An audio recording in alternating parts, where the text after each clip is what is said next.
Hello and welcome to Sheryl Speaks. Today I'm going to help you find your soulmate. Specifically, I'm going to share 5 steps that you can take to significantly increase your chance of finding the man or woman of your dreams. So, stay tuned.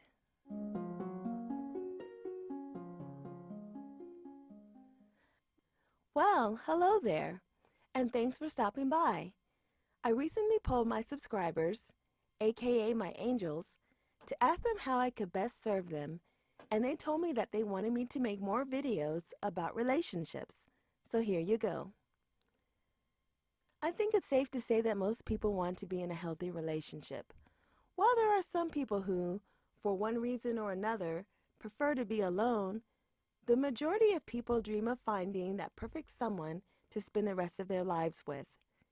We are looking for our other half, or the person that God created just for us. So let's jump right into this topic, shall we? I'm here today to help you answer that burning question. What do I need to do to find my perfect someone?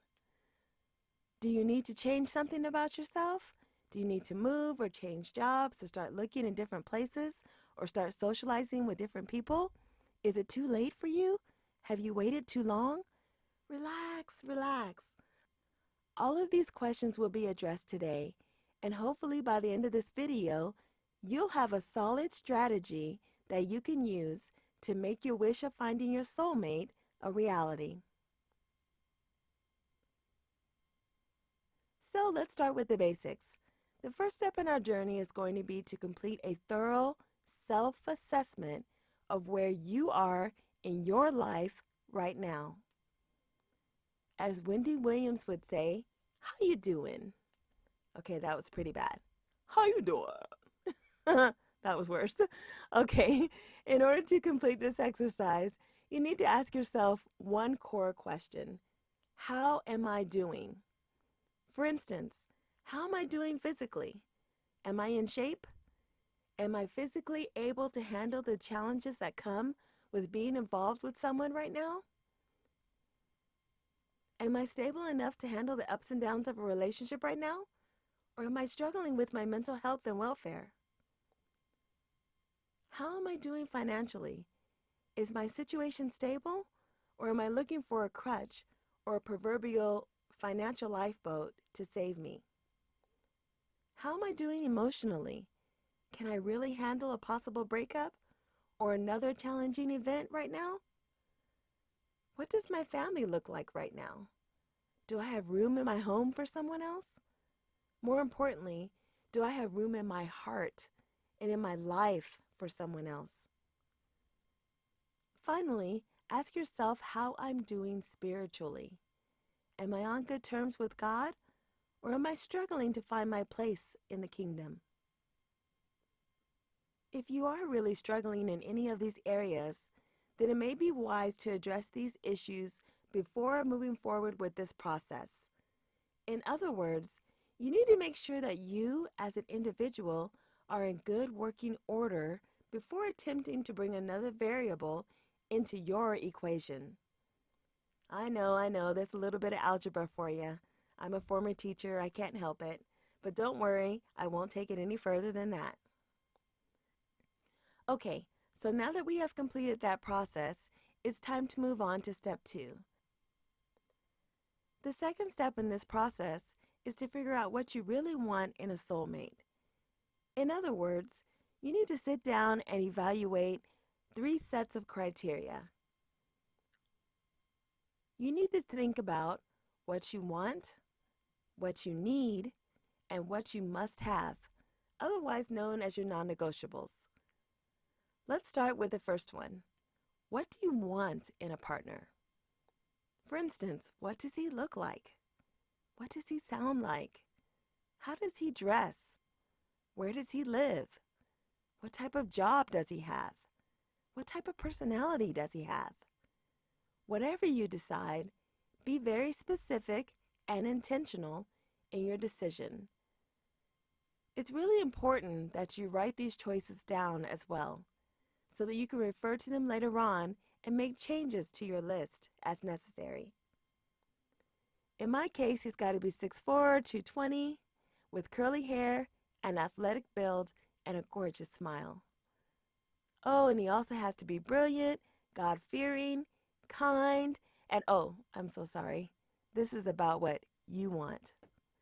But hey, if you're out there, Mr. Loverman, DM me. Just kidding. Okay, so all jokes aside, now let's take a look at what you need. What does your partner need to bring to the table? Do they need to be well off financially, spiritually grounded, athletic, gorgeous, a good listener? You get the picture. Keep in mind that you're building a blueprint for your soulmate. So take your time and make sure that your measurements and calculations are correct.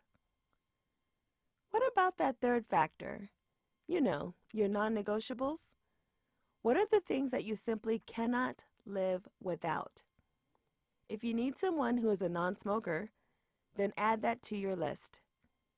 If your perfect mate must be a provider, then write that down too.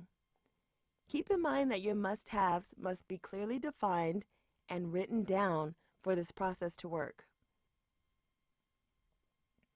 Remember, this is what you want, not what your Aunt Kiki or your sister Aaliyah wants for you.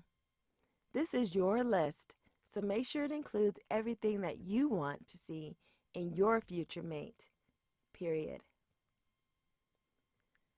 Now that we've done our self-evaluation and have our must-haves list, it's time to move on to step 3. This step involves self-preparation. Remember how I had you clear up your roadblocks to love before?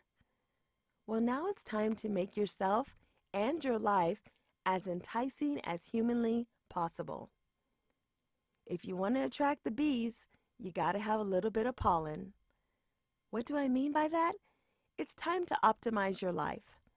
In other words, now that you have cleaned up the front yard of your house, it's now time to beautify it with flowers and green shrubs. Now is the time to take your life to the next level in order to attract someone on the next level. You see, we all want a 10. For instance, I know that I want someone who is at the top of their game in at least one area of their life, and you are no different. So in order to attract a 10, I want you to focus on becoming a 10 in at least one area of your life. Why? Because doing this gives you a leg up on the competition, and it also gives your potential partner bragging rights when it comes to you. For instance, if you're in good shape now, great. But what about upping your game and pushing yourself to become a fitness goddess? If your money game is already tight, try finding another stream of income to make it even sweeter. On the other hand, if you enjoy giving and supporting others, find a new way to give and support even more people. Become legendary in your community for your positive contributions. Now is the time to take your life to the next level in order to play on the next level. Now remember, we're not at the hunting stage yet. At this point, we're still just optimizing ourselves so that we can improve our chances of attracting someone awesome. So now that you've elevated your life, it's time to move on to step 4, putting yourself out there. Interestingly enough, this is where most people begin the soulmate searching process, which is why many people fail at it. In order to increase your chances at success, you have to take the necessary steps to ensure success. Ensuring that you are ready to receive love, knowing what you want, and placing yourself at the top of the heap are critical elements in the love game.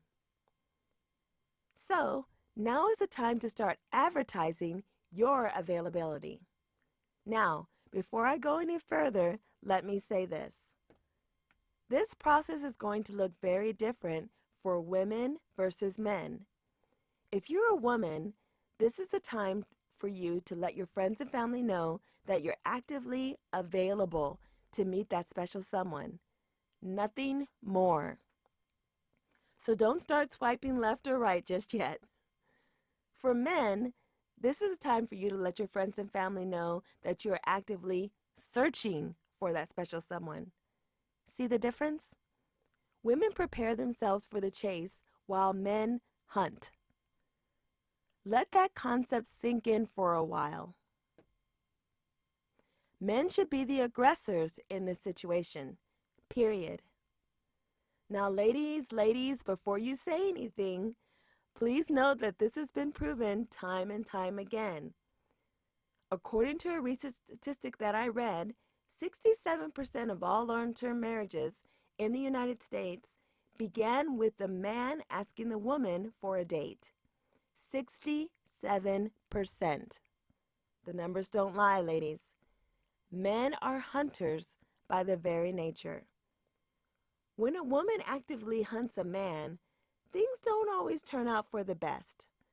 Now, I'm not saying that it should never be done, but simply that if a woman serves as the hunter in a relationship, that it changes the dynamics of the relationship, sometimes for the entire life of the relationship.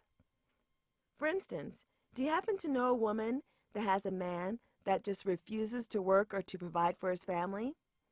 If so, it may be interesting to find out if that particular relationship started with the woman asking the man out.